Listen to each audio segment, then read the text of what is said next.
사도행전 3장 1절에서 16절입니다. 사도행전 3장 1절에서 16절 신약 성경 190쪽에 있습니다.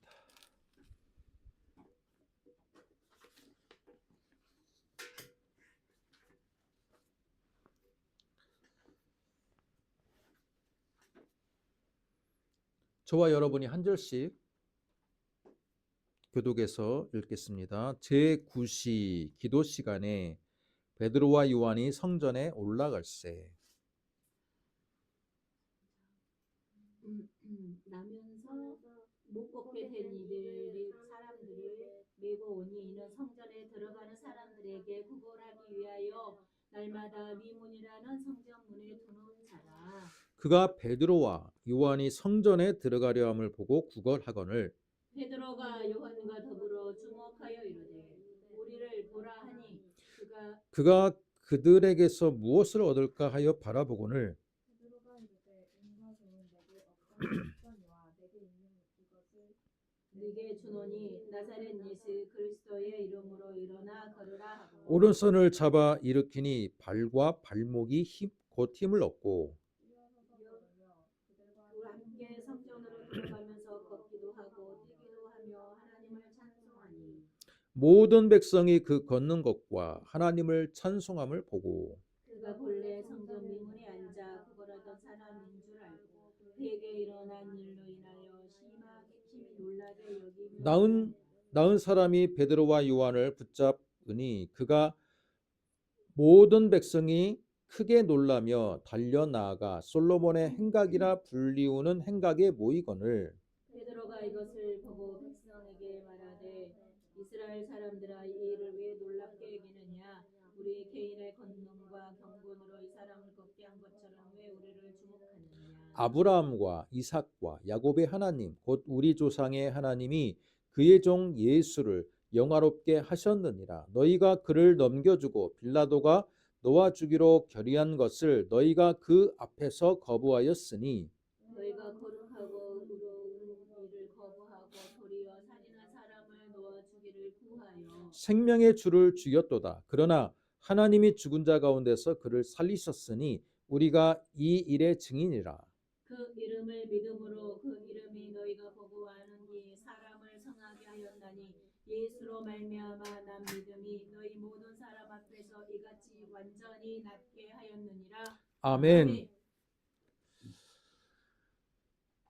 우리가 읽은 이 말씀 오순절 이 말씀을 가지고 오순절 설교 후 첫 표적이라는 제목으로 말씀을 듣도록 하겠습니다. 오늘 말씀을 이해하기 위해서는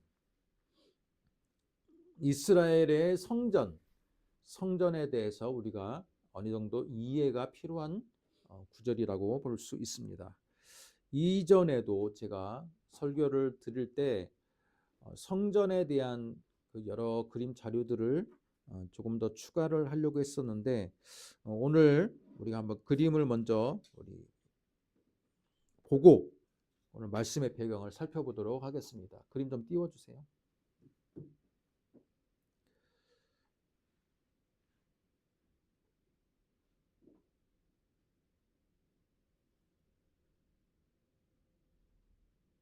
네, 보입니까? 어때요? 그림 보입니까? 얼굴이 가렸습니까? 좀 옆으로 가도 됩니까? 아니요. 예, 이쪽으로. 그림 예. 자, 네, 괜찮습니다. 여기를 보면 성전에 대한 그 당시 성전에 대한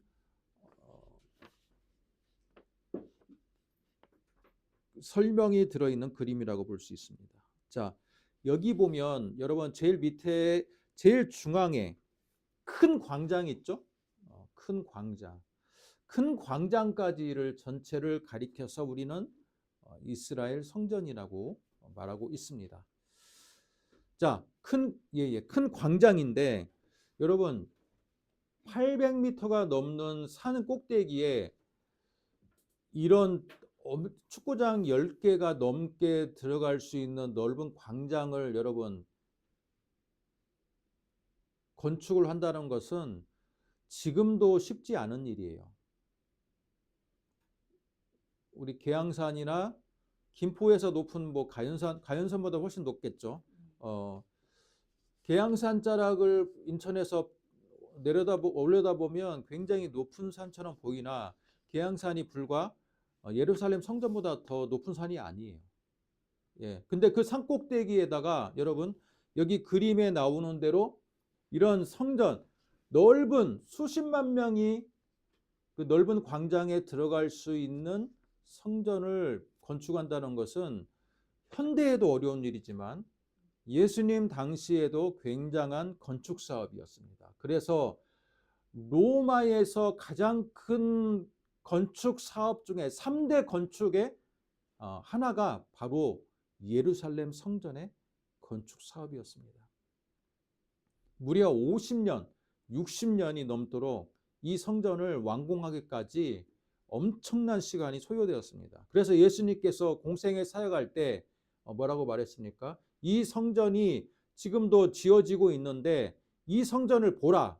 그러나 내가 이 성전을 헐고 사흘 만에 다시 세우리라 라고 말씀을 하셨습니다.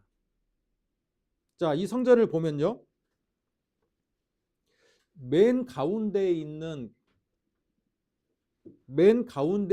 이 건물이 가장 중요합니다. 뭡니까? 성소와 지성소가 있는 건물이에요. 나머지는요. 나머지의 넓은 뜰을 우리는 뭐라고 부르냐면 이방인의 뜰이라고 부릅니다. 여기 보면 수십만 명이 들어갈 수 있는 높은 광장이 있잖아요. 그 광장은 이방인들도 들어갈 수 있는 광장이에요. 그러나 가운데 있는 성소와 지성소를 여러분 가르는 그 칸막이가 있는데 그 문을 지날 수 있는 자격은 오직 유대인만 들어갈 수 있어요. 신분증을 검사하고 철저하게 혈통을 확인합니다. 들어갈 때 그 들어가는 순간부터 무슨 뜰이라고 되어 있습니까? 여기 그림 자리에서는 이스라엘의 뜰이라고 되어 있는데 유대인의 뜰이라고도 이렇게 말합니다.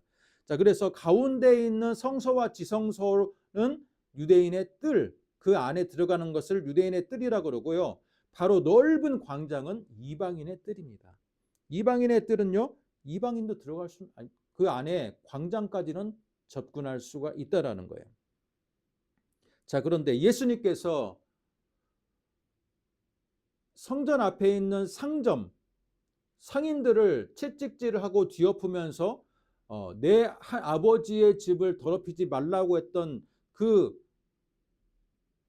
환전상과 가축상이 있는 자리는 어디일까요? 이 그림 중에서 왼쪽을 보시면 왼쪽에 보면 안나스의 상점이라고 보일 겁니다.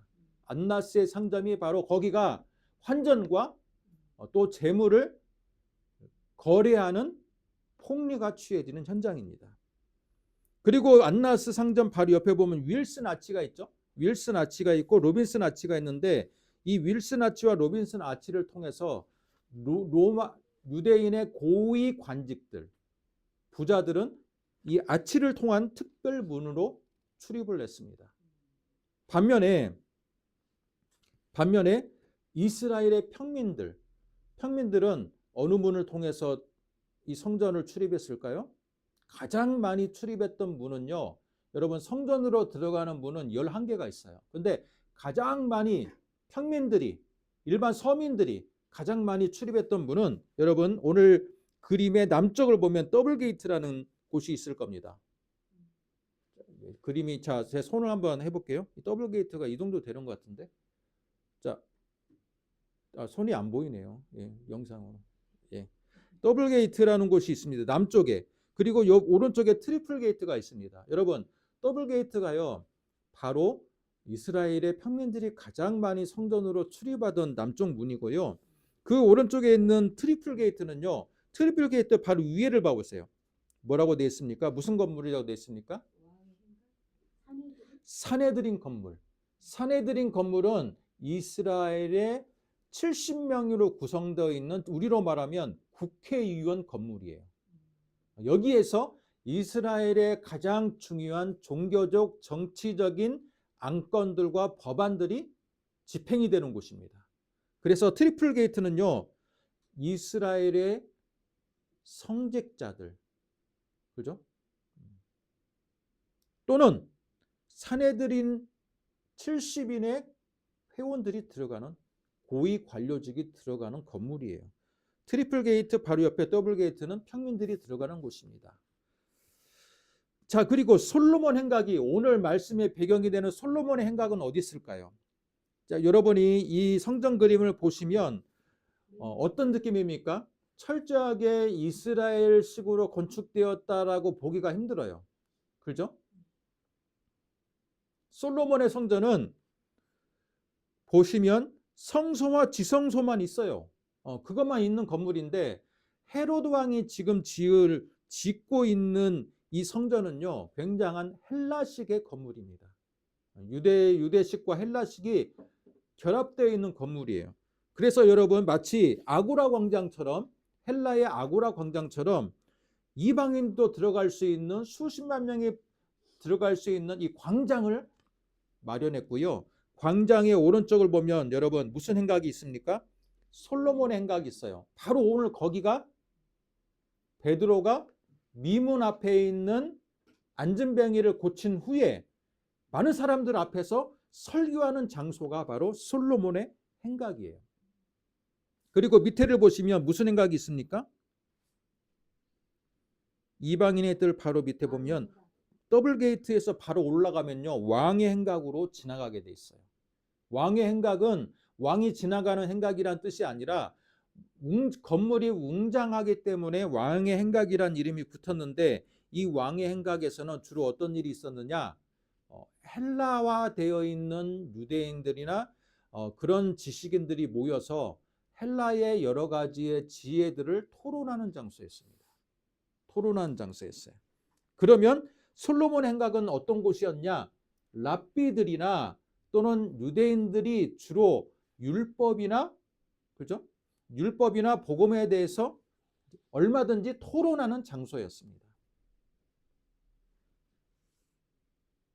행각 그림을 보시면 여러분, 이스라엘 나라가 뜨겁고 더운 나라잖아요. 그런데 어떤 행각의 건물들은 어떻게 되어 있냐면 헬라식 건물처럼, 여러분 파르테논 신전처럼 어때요? 기둥들이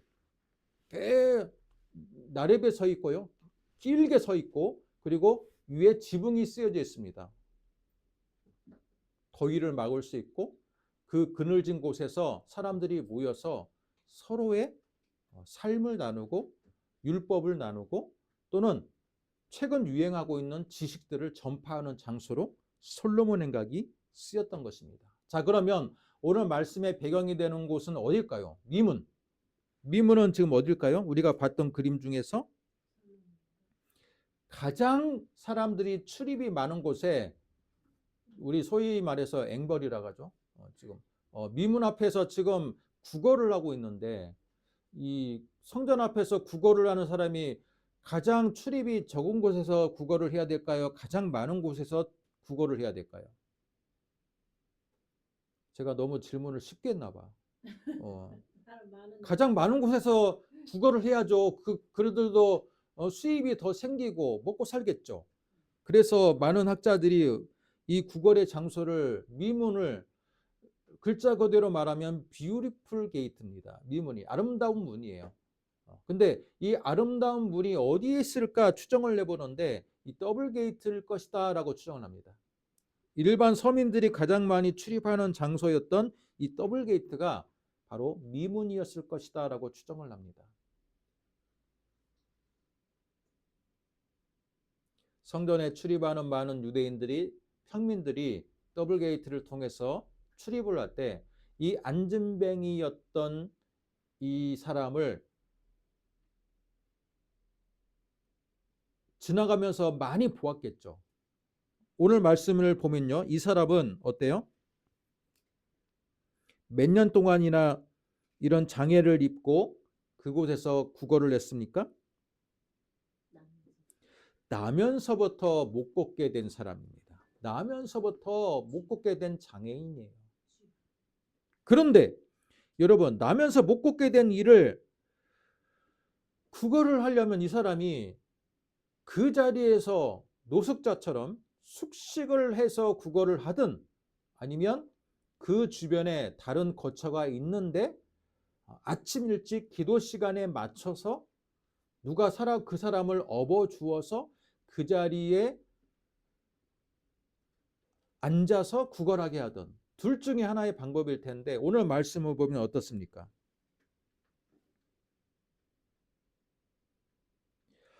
사람들이 메고 오니 2절 이는 성전에 들어가는 사람들에게 구걸하기 위하여 날마다 미문이라는 성전 문에 두는 자라라고 되어 있습니다. 제가 약간 흔히 사용되는 표현을 써서 좀 미안한데 흔히 말해서 우리 앵벌이라 그러는데 이 앵벌이의 조상적인 사람이 이 사람이에요. 지금은 지하철에 이런 하체를 잘 못 쓰셔서 밀고 다니면서 수금을 하시는 분들이 있는지는 모르겠지만 제가 옛날에 지하철을 많이 타고 다녔을 때는 1990년대, 2000년대 초반에는 지하철에 여러분 하체를 마치 그죠? 하체를 못 쓰셔서 밀고 다니면서 구걸하시는 분들이 있었습니다. 맞아요. 예, 여러분도 아마 지하철을 좀 이용하셨으면 아마 한두 번 정도는 보셨을 것인데 지금은 그런 분이 있는지는 모르겠어요. 최근에는 제가 지하철을 잘 안 타니까. 그런데 그분의 조상적인 사람이 바로 이 사람이에요. 사람들이 이 사람을 업어다 줘서 미문 앞에 놔두고 그 다음에 수금이 다 끝나면 어때요? 또 업어가지고 집으로 데려다 줘요. 분명히 수고비를 받았겠죠. 그죠? 예, 수고비를 받았을 겁니다. 어찌됐건 이 사람에게 있어서는요, 정말 나면서부터 다리를 쓰지 못하는 사람이었기 때문에 많은 사람들로부터 손가락질을 받았을 겁니다. 지금 우리 시대에는 그래도 인권이 많이 발전해서요, 나면서부터 선천적인 장애를 입은 사람에 대해서 나름대로 존중해주는 문화가 있습니다. 우리 실험 카메라 같은 데 가끔 보면 어때요? 뭐 시각장애인을 도와주는 사람들도 많이 있고, 그죠?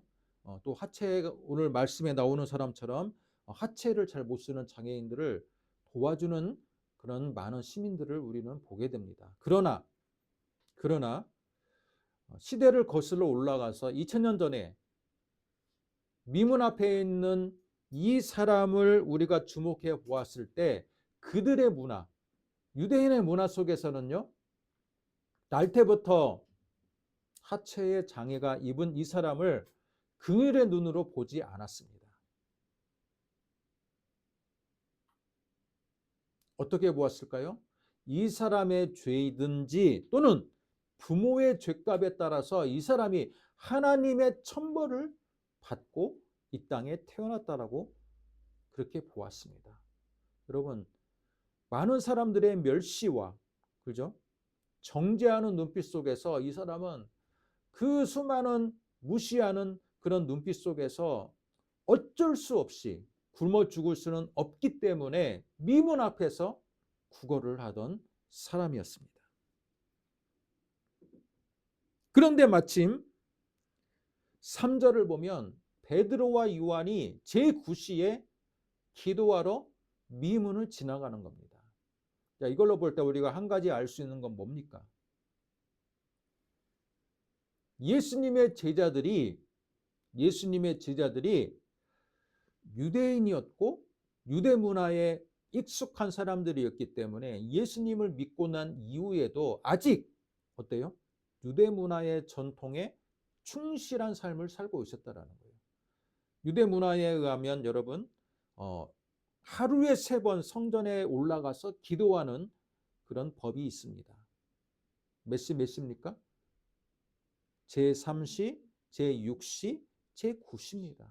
자, 오늘 제9시는요, 이제 마지막, 그 하루의 마지막 시간에 기도 시간을 지키기 위해서 베드로와 요한이 올라가는 거예요. 지금 우리 시대는 어때요? 기도하기 위해서 우리 교회당으로 가야 됩니까? 그렇지 않아요. 얼마든지 일상 가정생활 가운데 내 삶의 현장 가운데 우리가 정해진 시간이든 시간이 아니든 기도하면 되는 거예요. 그러나 아직 예수를 믿는 기독교와 유대교가 아직 정확하게 차이점이 드러나지 않은 시대예요. 그죠? 그들은 예수님을 믿었지만 유대인의 전통에 따라서 성전에 올라가서 정해진 시간에 기도하는 전통을 지키고 있는 겁니다. 자, 그런데 딱 지나가는데 평상시에는 그냥 눈여겨보지 않고, 그죠? 미문을 지나가는 베드로와 요한이었지만 그날따라 눈에 주목하여 보이는 한 사람이 있었으니 그 사람이 누굽니까?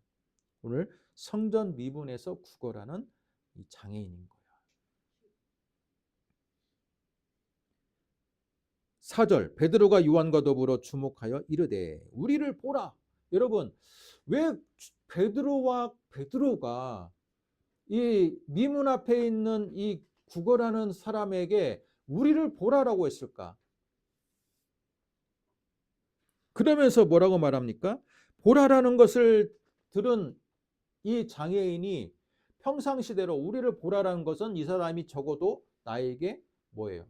동정의 눈빛을 주거나 또는 뭐 기부하는 돈이 얼마나 줄지를 기대하면서 쳐다봤겠죠. 평상시대로.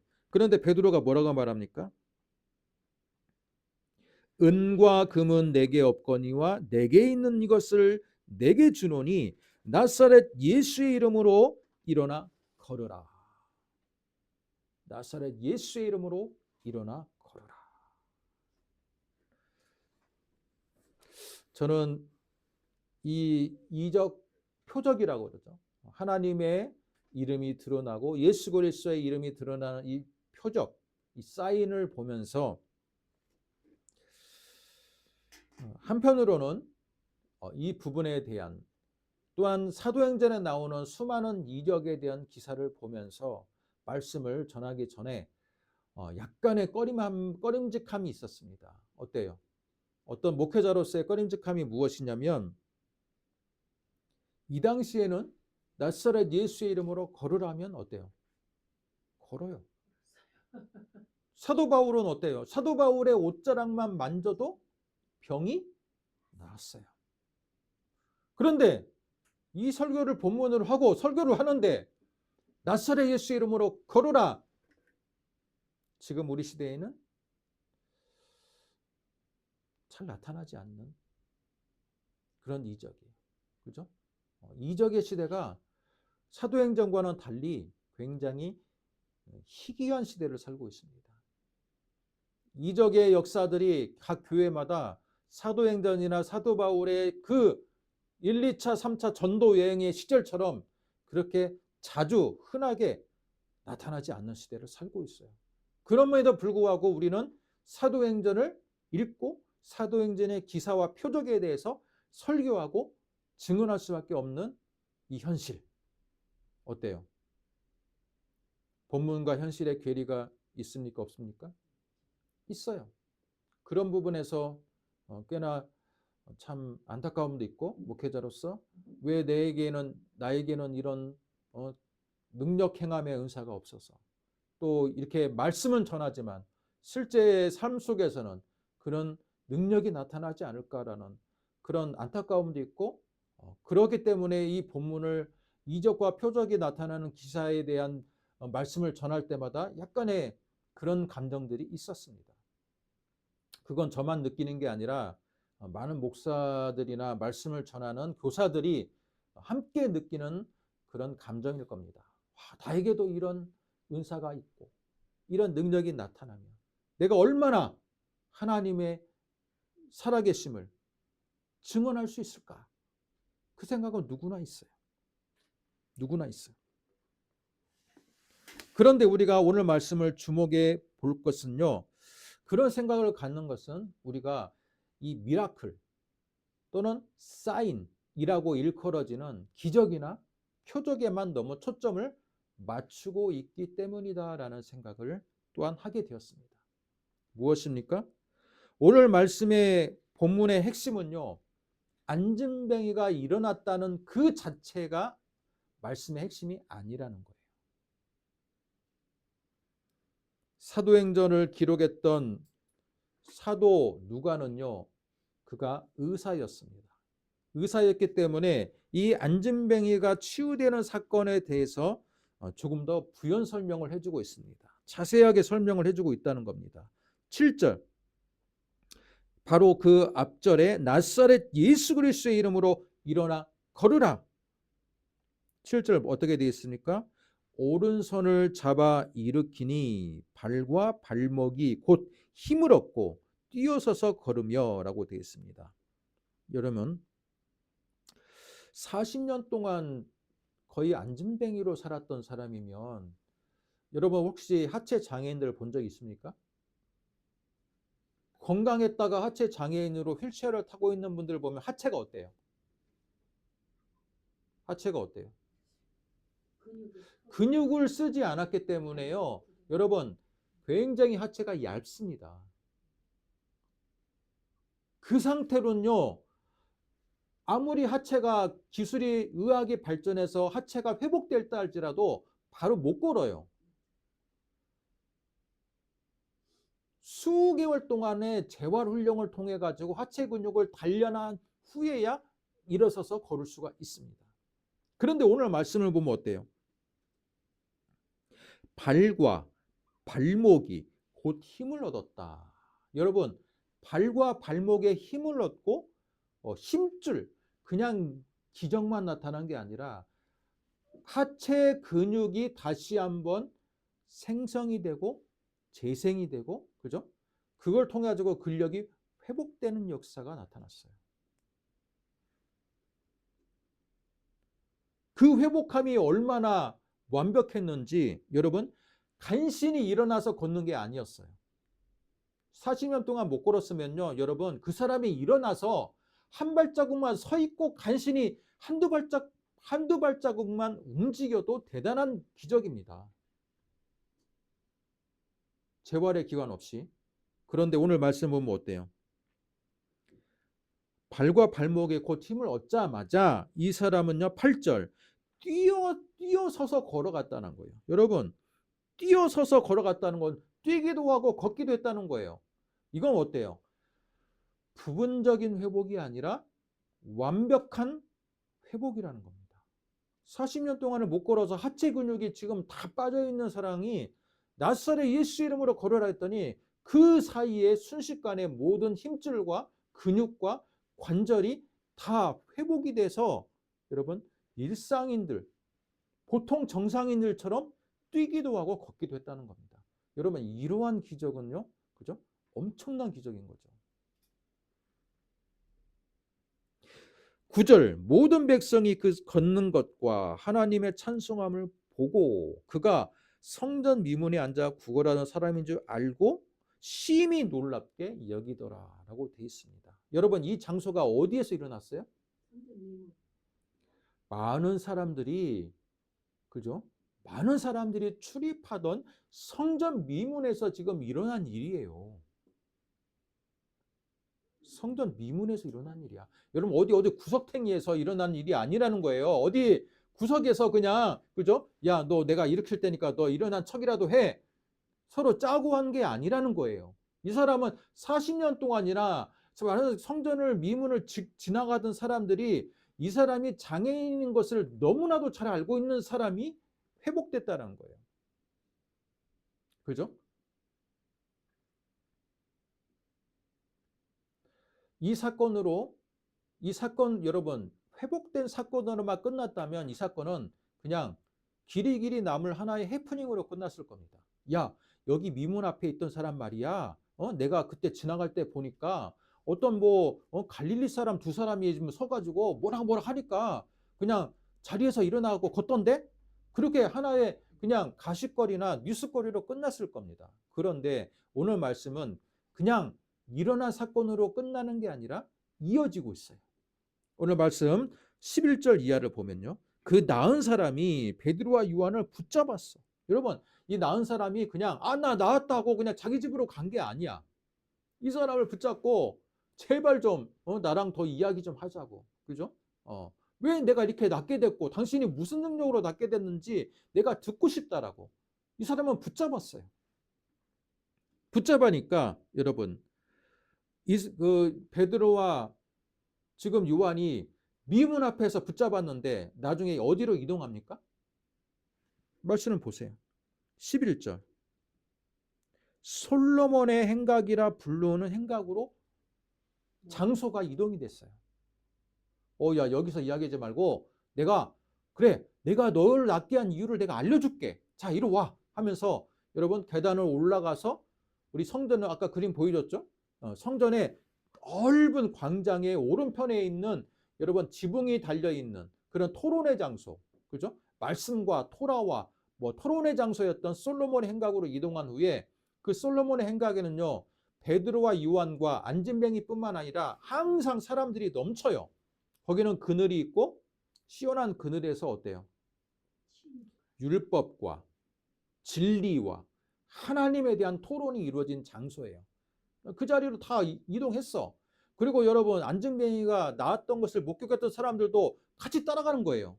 솔로몬의 행각으로. 그러겠죠? 예. 그러고 다 따라갑니다. 그러자 이제 12절부터는요. 솔로몬의 행각에서 베드로의 설교가 있습니다. 베드로가 백성에게 말하되 라고 하면서 이스라엘 사람들아 왜 이 일을 놀랍게 여기느냐? 우리의 권능과 경건으로 한 것이 아니니라 라고 말하면서 베드로가 뭐라고 말합니까? 야, 너희들이 몇 주 전에 죽였던 빌라도에서 죽였던 나사렛 예수가 여러분 이단이 아니라 바로 아브라함과 이삭과 야곱의 조상을 약속했던 하나님의 아들이시고 이 안진뱅이가 일어난 것은 바로 아브라함과 이삭과 야곱에서부터 예언했던 바로 하나님의 아들 너희들이 죽인 예수 그리스도가 이 사람을 회복시킨 것이다 라고 증언한 겁니다. 아멘.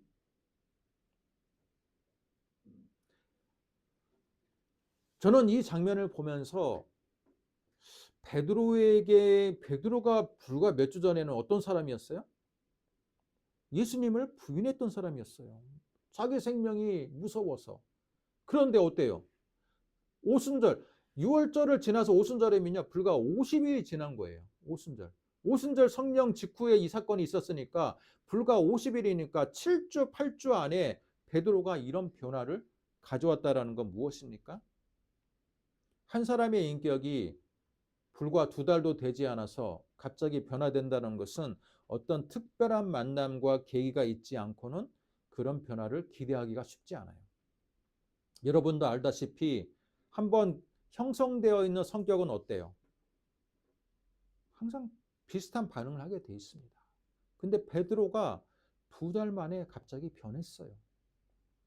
2달 전에는 자신의 목숨이 아까워서 스승을 부인했던 자가 성령의 충만함을 받은 이후에는 어때요? 솔로몬 행각에 많은 사람이 있지만 여러분 그 행각 속에서 잘못하면 어때요? 돌에 맞아 죽습니다. 토론하다가 이 사람이 이단이라고 판정이 되면요. 사람들이 가만 놔두지 않아요. 그런데 많은 사람들 속에서 여기 있는 사람들이 십자가에 달아라라고 외쳤던 사람들이 분명히 있었을 거 아니에요? 예수를. 근데 그 사람들 앞에서 너희들이 지금 죽였던 나사렛 예수가 이 사람을 낫게 하였느니라. 아멘. 라고 하면서 예수님을 증언하는 겁니다. 우리가 말씀을 증언할 때 또는 능력을 행할 때 흔히 범하기 쉬운 실수가 뭡니까? 범하기 쉬운 실수가 뭐냐면 그 사람을 낫게 한 하나님의 영광을 드러내지 않고 어때요? 치유 사역자가 높아지는 경우들이 참 많이 있습니다. 우리가 잘 알고 있는 많은 이단들이요 한때는 예수를 잘 믿던 사람이었어요. 우리 박태선이나 거기나 그런 사람들도 한때는 예수를 다 믿던 사람들이었어요. 근데 어때요? 능력이 나타나면서 자신을 통해서 많은 사람들이 그 능력을 행하는 자신을 추앙하고, 그죠? 따르니까 사람들의 마음이 어때요? 간사하죠. 금방 변합니다. 나중에는 내가 제2의 예수다. 그렇게 되는 거예요. 예. 베드로는 어때요? 그런 마음이 없지 않았을까요? 야, 내가 이 사람을 일으킨 사람이야. 내가 이 사람, 나 이런 일 할 수 있어. 얼마든지 자신을 주목하게 할 수도 있어요. 근데 베드로는요, 오순절에 성령을 받은 이후에 베드로는 굉장히 겸손해졌습니다. 베드로는 원래 겸손한 사람이 아니었어요. 이 보험서를 보면 어때요? 야고보, 요한 형제의 어머니와 베드로가 굉장한 권력에 욕심이 있었습니다. 누가 수제자고 누가 하나님의 나라가 되면 누가 우편에 누가 좌편에 올라서느냐에 대한 신경전이 있던 사람이었고요. 자신이 수제자임을 굉장히 드러내는 사람이었고, 그죠? 그런 사람이었는데 여러분 오순절 성령을 받은 이후에 자신이 스승을 배반한 이후에 나는 아무것도 아니구나라는 그런 자신의 깨달음을 받은 것 같아요. 그러면서 뭐라고 말합니까? 은과 금은 내게 없거니와 내게 있는 것으로 내게 주노니 나사렛 예수의 이름으로 걸어라. 아멘. 오순절 성령을 받은 직후에 여러분 베드로가 굉장한 영적인 사람이 되었다라는 걸 알 수 있습니다. 치유 사역자를 여러분 보면요, 이 사람이 나을지 안 나을지 이미 성령께서, 그죠? 마음의 감동을 주신다 그래요. 베드로에게도 분명히 그런 느낌이, 여러분 오늘 6절을 보면요, 분명히 그 6절 직전에 성령께서 이 사람을 낫게 하고 일으키겠다라는 그 성령의 역사에 대해서 베드로가 그것을 느끼는 거예요. 성령께서 이 사람을 지금 치유하실 계획이 있구나라는 것을 성령에 충만한 베드로가 알고 그 얘기를 하는 겁니다. 만약에 그런 사인이 없이 베드로가 그냥 한번 내가 성령에 충만하니까 야, 너 일어나봐. 나사렛 예수 이름 일어나. 그렇게 하는 게 아니라는 거예요. 성령의 그의 마음속에 감동이 있습니다. 이 사람을 보는 눈빛, 이 감동이 있고요. 이 사람을 하나님이 회복시키겠다는 그 계획이 그의 심중 깊은 곳에 성령께서 알려주신 거예요. 그러자 베드로가 그 사람을 보고 있죠. 2000년 동안이나 일컬어지는 많은 표적에 대해서도 가장 대표적인 이 장면, 은과 금은 내게 없거니와 내게 있는 이것을 내게 주노니 나사렛 예수의 이름으로 일어나 걸어라. 이 말을 하는 겁니다. 그러자 성령이 이 말을 통해서 역사를 하십니다. 역사를 하셔요. 베드로는 이제는 성령이 충만해진 베드로는 자신을 높이는 자가 아니라 나사렛 예수를 증언하고 높이는 자로 변화가 되었습니다. 그리고 솔로몬 행각에서의 그의 설교를 보더라도 어때요? 13절 아브라함과 이삭과 야곱의 하나님 곧 우리 조상의 하나님이 그의 종 예수를 영화롭게 하셨느니라. 그렇게 하면서 예수님을 증언하는 사람이 되었습니다. 이걸 통해서 우리가 알 수 있는 건 뭡니까? 여러분, 치유의 능력에 대해서, 사역자에 대해서 우리는 집중하는 우리들의 자세를 내려놓고 겸손해질 필요가 있다. 아멘. 그 치유는 누구의 능력이다? 예수 그리스도를 드러내기 위한 치유라는 것을 기억해야 됩니다. 아멘. 예수 그리스도를 드러내는 데 치유가 사용이 돼야 되는 것이에요. 자, 그러면 제가 여러분에게 묻겠습니다. 6절을 다시 한번 보면요. 중반부에 내게 있는 이것을 내게 주노니 따라해 보겠습니다. 내게 있는 이것을 내게 주노니. 이게 저는 어쩌면 오늘 말씀의 제목으로 삼으려고 했던 구절이에요. 내게 있는 이것을 내게 주노니. 이건 뭐예요? 베드로에게 있어서 지금 있는 게 뭐예요? 베드로가 있는 거, 내게 있는 이것을 내가 너에게 주겠다. 성령의 능력. 자, 여러분에게 묻겠습니다. 여러분에게 있는 것, 지금 여러분이 있는 것을 여러분 주변에 죽어가는 자들에게 준다고 할 때 지금 뭘 주겠습니까? 내게 있는 이것을 내게 주노니, 예수 그리스도가 구주이심을 믿는 내게 있는 이것을 내게 주노니. 지금 오늘 본문은 여러분에게 이걸 묻고 있는 거예요. 야, 너 지금 네가 갖고 있는 게 뭐야? 네가 갖고 있는 것, 지금 예수를 알지 못하는 자들에게 지금 너는 뭘 줄 수 있어? 지금 묻고 있는 거예요.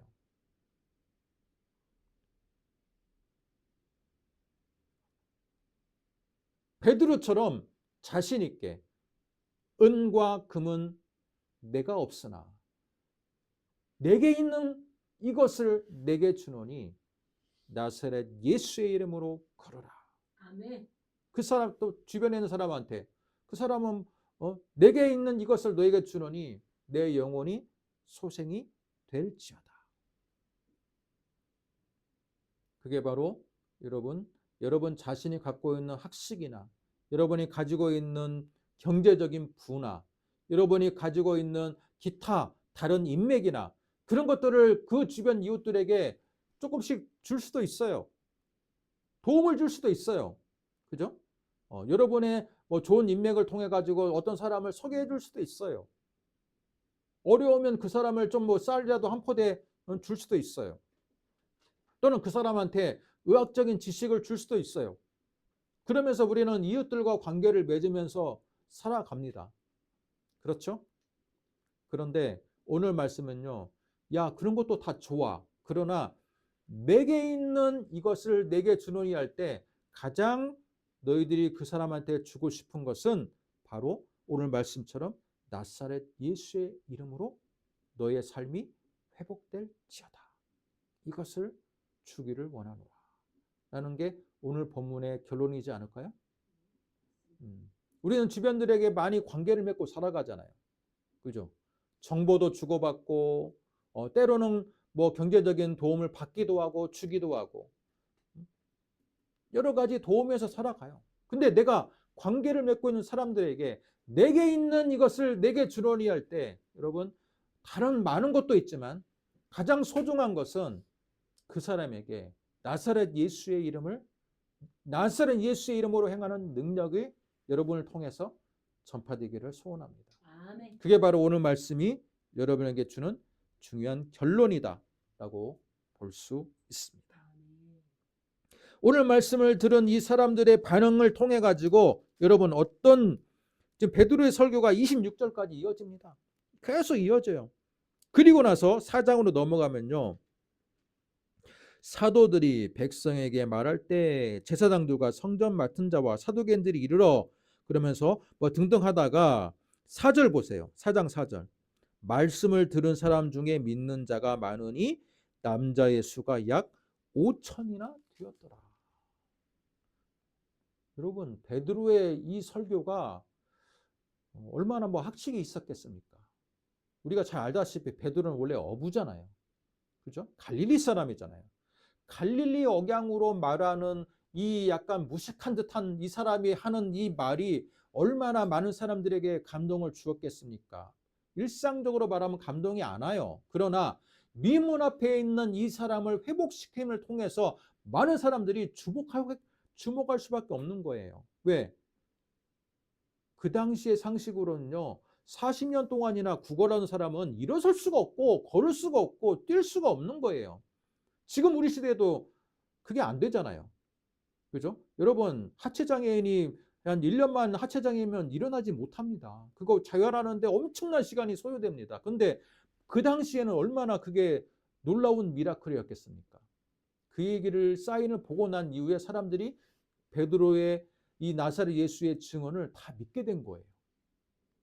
그렇기 때문에 때로는 여러분 이적을 통해서 많은 사람들을 회개하고 예수를 믿게 하는데 이 기적이 굉장히 유용하게 사용이 됩니다.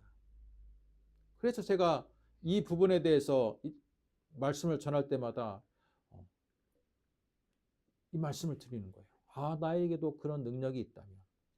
복음을 전할 때 얼마나 이 복음 전하는 게 더 능력이 있고 더 효과가 있고 더 많은 사람들을 회개하게 할 수 있을까라는 생각을 하면서 오늘 말씀을 나누는 것입니다. 그러나 그 능력이 여러분에게 있든 없든 중요한 건 무엇입니까? 중요한 것은 오늘 말씀의 핵심은 이적 자체의 핵심이 있는 게 아니라 이적 안에 담겨 있는 살아계셔서 지금도 역사하는 예수 그리스도의 복음이 여러분 안에게 있느냐 없느냐가 중요하다는 거예요. 내게 있는 이것을 내게 주노니 할 때 너는 무엇을 줄까? 할 때 가장 먼저 여러분이 주변에 관계 맺는 이웃들에게 줄 것은 바로 무엇이다? 나사렛 예수 그리스도의 이름의 구원이다. 그것을 오늘 말씀으로 기억하시고 오늘 말씀을 마치도록 하겠습니다. 기도하겠습니다.